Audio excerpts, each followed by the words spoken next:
बिस्मिल्लाहिर्रहमानिर्रहीम। अस्सलामुअलैकुम। मैं हूँ रूबीना और आप देख रहे हैं रूबीना रिएक्शन व्लॉग। जी हाँ फ्रेंड्स, मेरी आपसे रिक्वेस्ट है कि अगर आप मेरे चैनल पे नए हैं तो प्लीज़ मेरे चैनल को सब्सक्राइब कीजिए, लाइक कीजिए और शेयर कीजिए।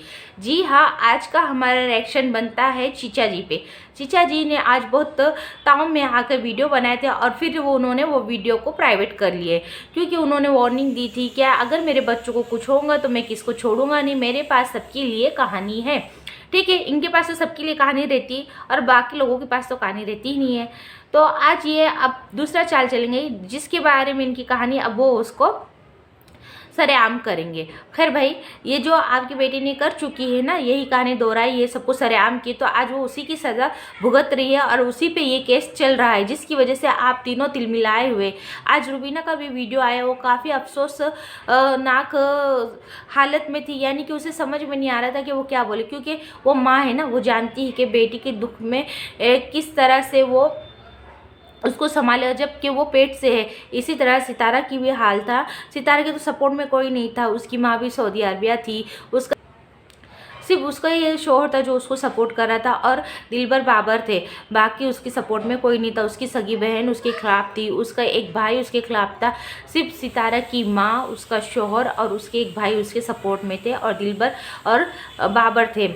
खैर, सपोर्ट हो ना हो, लेकिन सितारा को जब सिचुएशन में वो चली गई तो उसे फिर किसी के बारे में समझ में नहीं आ रहा था, क्योंकि पूरी जलालत उसके ऊपर आ गई थी, पूरी सरेआम उसे वाईटी पे गंदा किया गया था। तो वो अपने गंदगी को देखकर, यानी उसे जिसने गंदा किया बेवजह बेगुनाह, और वो समझ नहीं पाई कि मेरे साथ क्या हो गया और मैं ये सब में नहीं थी और मुझे बिना वजह इस में घसीटा गया और मुझे जिल्लत दिया गया। तो उसे समझ में नहीं आ रहा था, वो इस वजह से डिप्रेशन में भी चली गई थी, वीडियो में भी नहीं आ रही थी। उसने अपने आईब्रोज की शेविंग की थी और बाल कट्स किए थे।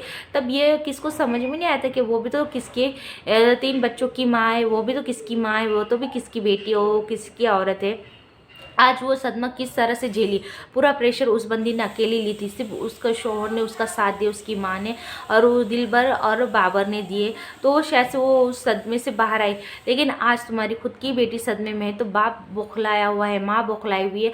और यहाँ अब देखिए, यहाँ डीडी भी बौखला गया है। डीडी कुछ 3 दिन पहले बोल रहा था कि मेरा नैना से रिश्ता ख़त्म हो गया, रिश्ता, और नैना मेरे जनाजे में नहीं आएंगी, वो मेरी बहन नहीं, नैना ने खुद कहा था। लेकिन यहाँ खून के रिश्ते फड़कते हैं, यहाँ कितने भी बोलने से कुछ नहीं होता है। आखिर दिलबर को अपनी बहन की, अपने खून की लगी, तो आज वो नैना के हक में बात करने के लिए आया। और वो इंसाफ बीबी को भी उसने धमकी दी कि अगर मेरी बहन के साथ कुछ बुरा होगा तो इंसाफ बीबी को वो छोड़ेगा नहीं, जैसी करनी वैसी भरनी।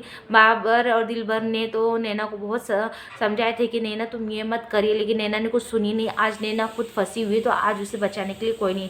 लेकिन हाँ, वही वो भाई, जिस भाई को लोग बुरा कह रहे थे, आज उसका भाई उसी के पीछे खड़ा है या आगे खड़ा है। लेकिन डीडी आज अपने भाई का करते हुए आज अपने बहन के साथ ज़रूर आया है। खैर, ये मामला इस तरह से है ना, बड़े से बड़े दुश्मन क्यों ना हो, लेकिन खून का रिश्ता ज़रूर फड़कता है। हम ये नहीं बोलते कि डीडी सही है, डीडी भी गलत है। डीडी ने जो हाल फिलहाल में जो हरकतें की ना, वो भी शर्मनाक है। और वो भी जो वीडियो बना लेता है अपने भाई के खिलाफ, अपने बाप के खिलाफ, अपने बीबी के खिलाफ, अपनी बहन के खिलाफ, वो भी कुछ सोचता नहीं। लेकिन जहाँ रिश्ते की बात आती है ना, तो वो वहाँ ज़रूर खड़ा रहता है। अब हमें ये रिएक्शन इसलिए देखना है कि आगे होता है क्या। ये देखो नैना के हक में इनके माँ बाप क्या करते। आज वो उधर बदर भटक रहे, आज वो वार्निंग दे रहे, लेकिन वो लाचार है। इसी तरह लाचार कुछ दिन पहले सितारा थी, कुछ साल पहले सितारा थी, कुछ साल मतलब 1 साल। देखिए, वक्त का चक्का बराबर फिरता है और बराबर उस घरे पे लाके खड़ा कर देता है जहाँ हमने किसी को खड़ा किया था। इसलिए बोलते हैं ना, किसी पे बोहतान न लगाइए। अगर बेवजह का बोहतान लगाएंगे तो आपको भी उस बोहतान में आना है। और सेम वही सिचुएशन नैना वो दोहरा रही है और वो नैना भी उस सिचुएशन में आ गई है। अब जितने भी ना सितारा के खिलाफ थे, जितने हेटर्स थे, आज उनको भी जवाब देना पड़ेगा, क्योंकि सितारा का साथ देने के लिए बहुत से बड़ी बड़ी हस्तियां भी आ गई है। ज़्यादातर सितारा का साथ उसके गैर लोगों ने दिया है। अब सितारा अपनों की चाहत नहीं रखती है, सिवाय उसकी माँ के, उसके एक भाई के और उसके शोहर के।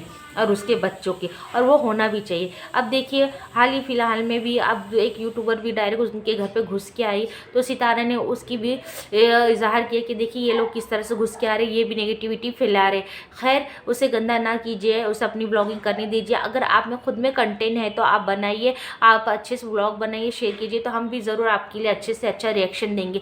लेकिन हाँ चाचा जी आप सुधर जाइए, अगर आपको ये सब मामला ख़त्म करना है तो घर पे बैठ के सब बड़े बूढ़े बैठ के ये सब मामला को ख़त्म कीजिएगा। अगर यहाँ नैना की गलती है तो नैना अपनी गलती को एक्सेप्ट करके माफ़ी मांग ले वाईटी पे। खैर दुनिया इतनी जालिम नहीं है, समझ सकते हैं कि ये वाईटी पे ये लोग पैसे के लिए कर रहे थे और व्यूज़ पाने के लिए। तो जो दया दिल है, जो माफ़ करने वाला वो बेशक माफ़ करेगा, और बेशक माफ़ करने वाली ज़ात अल्लाह पाक की है। और बेशक सितारा का दिल जिसने दुखाया है और सितारे से भी माफ़ी मांग ले, अगर सितारे माफ़ कर दे तो बेशक बहुत बड़ी बात होगी। अगर नहीं माफ़ किया, क्वाइट होके केस पीछे भी ले लिए, तो ये भी एक समझे उनकी साइलेंस माफ़ी रहेंगी और आप उस तरह से वो अपनी लाइफ गुजारे, ना कि किसी की लाइफ में गुजर के और उसे गंद मचाए। वीडियो बनाने में बहुत से अच्छे अच्छे कंटेंट भी रहते हैं, लेकिन ये सब ना फालतू की बेवजह की कंटेंट बना के है ना वाईटी पे व्यूज़ पाने के लिए ना अपने आप को इतना ना गिराए। देखिए जैसा ऐसा करेंगे वैसे ज़रूर भरेंगे। तो मेरी यही सलाह है, आप सब अपने ये सारे मामला ख़त्म करके एक हो जाइए और अच्छे कंटेंट तैयार कीजिए, ताकि हमको भी देखने में मजा आए और हम भी रिएक्शन हंसते हंसते और अच्छे से रिएक्शन देंगे। ठीक है, तो नाज़रीन आपको ये मेरी वीडियो किस तरह से लगा, अगर अच्छा लगा है तो लाइक कीजिए, शेयर कीजिए और सब्सक्राइब कीजिए। थैंक यू, खुदा हाफिज़।